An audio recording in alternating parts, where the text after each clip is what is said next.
The water project is meant to reduce water losses in the metro by 20% before 2030.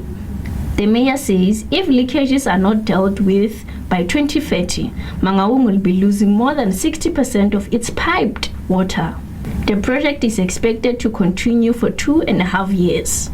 We are now putting measures in place, and one of the measures that is quite critical is to address the pressure point where our bursting of pipes must be contained and controlled. This has to do with the upper and the lower lying areas, especially at a point when water doesn't get utilized in the night time of our residents. The Free State is a water-scarce province. Since last year, the municipality has been faced with interruptions and water shortages. To date, some areas in Mangaung are still without water, while others are affected by low water pressure. During the winter season, there is an increase in pipe bursts. The old infrastructure needs to be revamped to reduce water losses. The colder it becomes, the more the freezing point it reaches, and the more the ice you realize in our pipelines, especially when the water tend to be stagnant and no flow is happening.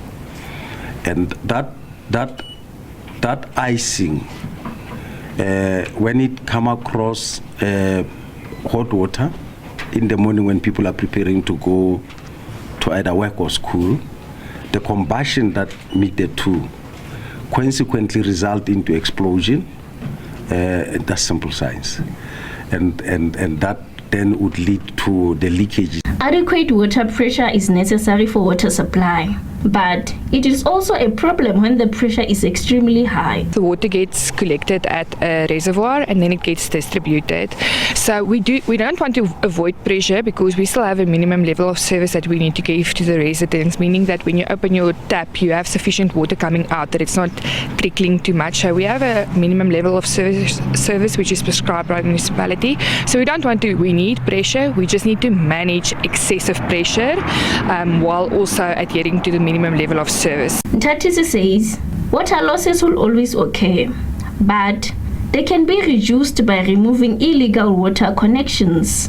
Nonzokolo Stemmer, SABC News, Bloemfontein.